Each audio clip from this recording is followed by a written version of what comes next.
To attract quality art buyers as an artpreneur, you absolutely must have a badass Instagram account. It is crucial that you nail your first impression on your Instagram so that your art buyers want to follow you and stick around. They want to be wowed and see what's coming next, and they hit that follow button. So I'm going to teach you today 3 things to nail your first impression on your social media account. Then, how to audit your own social media account to attract art buyers and grow your following on social. Now, before we dive in today, I just wanted to say, wow, I can't believe we're on episode 10 of Empowered Artist Podcast. If you are new listening here, go listen to the trailer. It is my absolute purpose to help you live a life that you freaking love from your art and give you that confidence every single week to take one small action to get you there.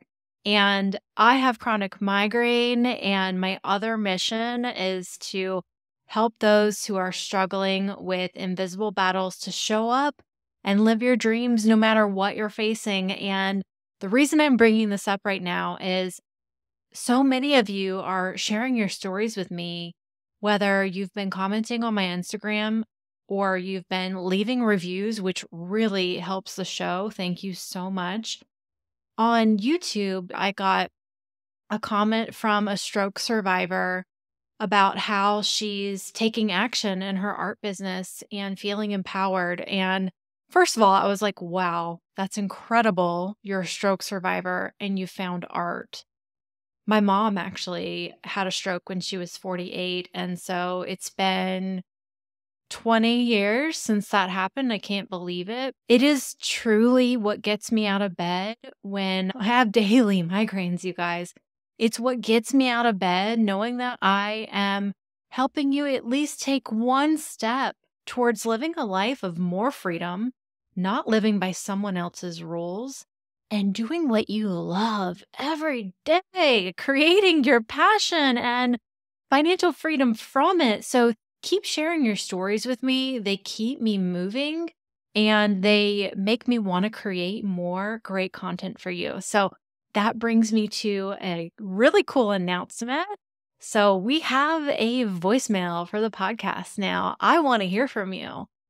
I want this to be a two-way conversation always. So tell me, what's on your heart right now? What is a challenge that you're having in your business that I could answer on the show? Or what episodes do you want to hear in the future?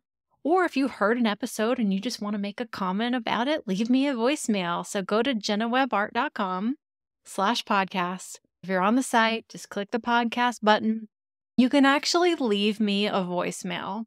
I want to create more content that's shaped around exactly what you want to hear, because this show is for you and me and the mission that we're creating to empower artists everywhere.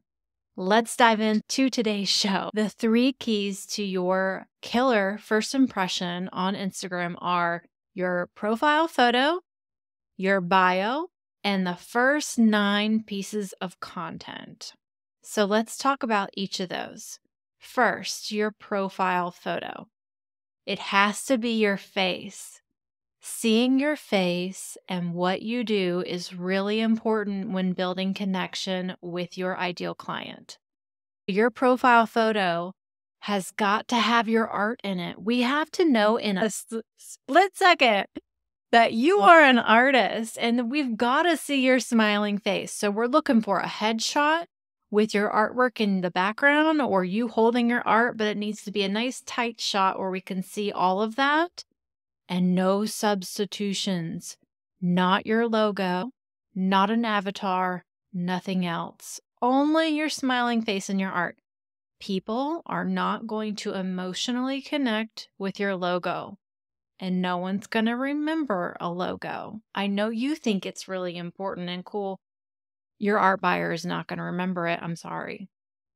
Now, your warm and welcoming face is what's going to be memorable. That's instant connection to your client. That's relationship building. People build relationships with people, not logos or anything else. Hi, friend. Don't forget to like, subscribe, and hit the notification bell so you never miss an episode. I like to throw in some surprises for our weekly show. You can also follow the Empowered Artist Podcast on Apple Podcasts. And for more resources to move your art business forward, visit jennawebart.com. Now, back to the show. Okay. So already we're talking about showing our faces online, and we're about to talk about that more. So let's go ahead and talk about feelings of anxiousness we're feeling about showing up online, because I talk to a lot of artists all the time. We have insecurities. There are things that stop us from being in the photo.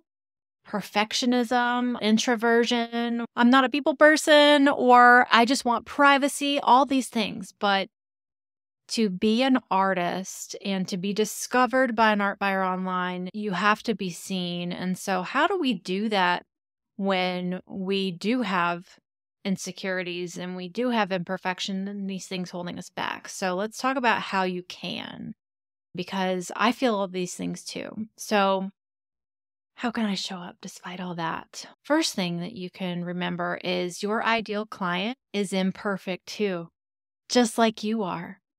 They are imperfect and quirky and weird, just like us. And everyone is wonderfully weird and different. And you need to show that about yourself, because that's the realness and the connection. So the second thing is to just share about you, because when you share your story, connection is formed and your audience will get a glimpse of themselves in you the more you share. And that's the kind of person you want to sell your artwork to anyway. You're not trying to be anyone other than yourself. The third thing, posting your art online and posting a picture of yourself is not about us, okay? We're not doing it for us, for vanity, for anything other than creating connection with our ideal client. Our profile is not for our neighbor or someone we know in high school. That picture of us and our artwork is going up for our clients, for our art buyers. It's not about us. If we looked pretty in the photo, if we posted the most beautiful masterpiece of artwork, no.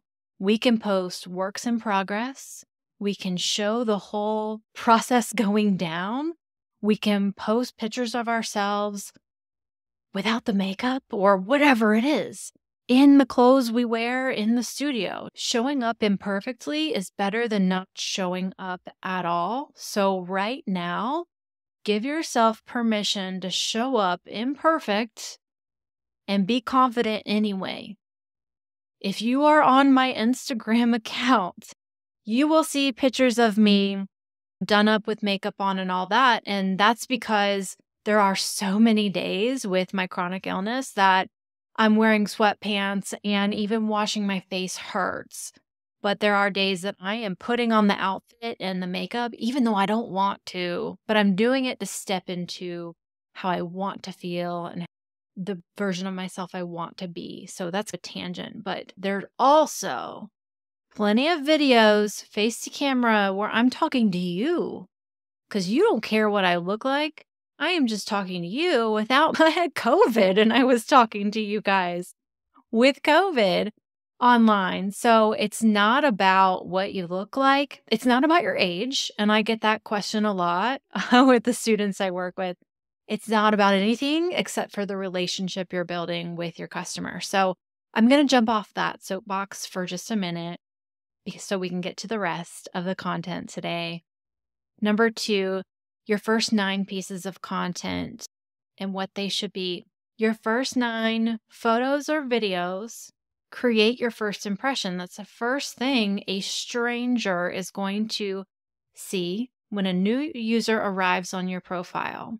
So you want that to make a great first impression, and you want that to be intentional and represent what keywords and phrases you have in mind about your brand, your art, and who you are. So if you were to write those down on a piece of paper, those key things you want to be memorable for, just keep that in mind. That's what you want those 9 things to do. Now, in those 9 photos, you want to aim to have yourself in at least 2. For every 6 pieces of content, you want to be in at least every 2 of those or more. And I'll tell you more about that in a minute. Now, why? Because your ideal client needs to see you in order to build connection with the artist creating the artwork. We're going to come back to that. Number 3, your bio. Your bio is precious real estate. You have a character limit of what you can put in there, and it needs to count. This space needs to clearly represent you and what you do. So 2 things here. It needs to be clear that you are an artist, and it needs to be crystal clear that you are an artist with work for sale. Now, this bio can be a miniature version of your artist statement. So we get what your art and you are all about. I really like emojis that represent the essence of your brand because it also gives your profile warmth, and your customer needs to feel warmth so they feel very comfortable reaching out with any art buying inquiries. So, how to audit your own social media profile, specifically Instagram or any account, and how to audit your profile to grow a social media following. We talked about what intentions you want with your brand and who you are, and writing down those as keywords. Think about your first 9 pieces of content. If you look at those and analyze them, what are they communicating about you and your brand? Make sure they are communicating what you intend for it to communicate to a complete stranger. I remember I was doing an audit with one of my students who said that she wanted her brand and her art to be represented as colorful and vibrant, and those were some of the keywords that stood out. But when we were auditing her Instagram profile, there were a lot of photos of her home or her studio that were a lot of earth tones and browns, and there weren't really photos that were close up of her art showing bright colors. So when you went to look at the first 9 photos, colorful and vibrant were absolutely not what was sticking out. So you have to look at your profile in the eyes of a third party or a stranger and say, what is this actually communicating? So writing down on one page what you want it to communicate, and then try to come in unbiased and then write down some keywords. What is it communicating? Here's what you can do. The tactile things you can do to audit your account is you can edit your first 9 pieces of content. My favorite thing on Instagram is you can pin your best content to the top. So if you don't know what I'm talking about, there are usually 3 little dots or an option on a photo. And when you tap those dots, you want to click the option to pin to top. That means that photo that you loved, that represented you best, now floats to the top and stays pinned to the top of your profile. So that is part of that first impression until you change it. Perfect. Perfect thing to do. Now you can do that with 3 right now on Instagram. The other thing you can do is delete anything that does not represent you best. The only caveat with this is I wouldn't go crazy deleting old content. We're really just looking at your first 9 photos right now. What I would do in the course of a month or 2 is just go back and look at your Instagram, and you can do a little quickie audit. Don't go crazy deleting stuff, because content and data is queen, okay? It's going to be queen in your business to always post as much as you can and learn what your audience likes, what they don't like. Let the data inform you. It's better to post more and not be so hung up on the details and then let the data inform your decisions. Yeah, don't go crazy deleting stuff. But if something is really just not resonating with the essence of you and your art and it wasn't your best piece, you can always delete it. Nothing is permanent, okay? That's why we can't be afraid to make decisions or take action. Nothing is permanent and you're not going to F up. It's okay. All right. So, how do I know all this is true? I spent years of trial and error growing my Instagram account. And when I posted artwork on the wall or by itself versus a shot of me in the photo with the artwork, the difference was astounding. The photos of art alone, what I now call flat photos, performed so much lower. But the photos where you could see me creating, even if it was just my arm in the photo with a brush, performed 10 times better than the flat photos of just the art. The more I showed up in the photos, whether I was creating the work or I was holding a painting that was finished, the engagement would skyrocket. I let the data lead the way. I let the customers tell me what they liked just through the data. Data is queen. And I have taught my Artpreneur Academy students to do the exact same thing. For example, I was on a call with my student, Diana Marshall, and we were doing an Instagram audit of her account. And before Diana applied these techniques, her content was flat in the way that we talked about.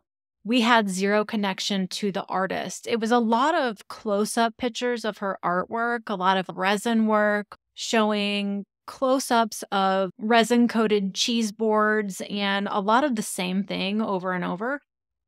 But there's no pictures of her and no pictures of her creative process. But after Diana posted pictures of her and various art styles and photo shoots of her on the coast in Maine, we could see her with her art and it really started showing a story. And she put in a couple videos and we could see multiple offers in her business. So as a customer, I'm like, oh, I could buy this from her and I could buy XYZ from her. She doesn't sell just one thing. Her profile really started to show a multi-dynamic, multi-passionate version of Diana. She had so much personality and it was so interesting. You got a feel for her personality and her several product offerings. So that made a killer first impression. Now, let me tell you, the results she got were crazy good. So it was so much more intriguing to the buyer because in 90 days, she was seen by over 263,000 accounts. And in 6 months, she gained 400 followers. So that was tripling her Instagram following. And guess what else? She tripled her art sales online. So isn't this strategy? It's simple, but isn't it making it look so much easier, you guys?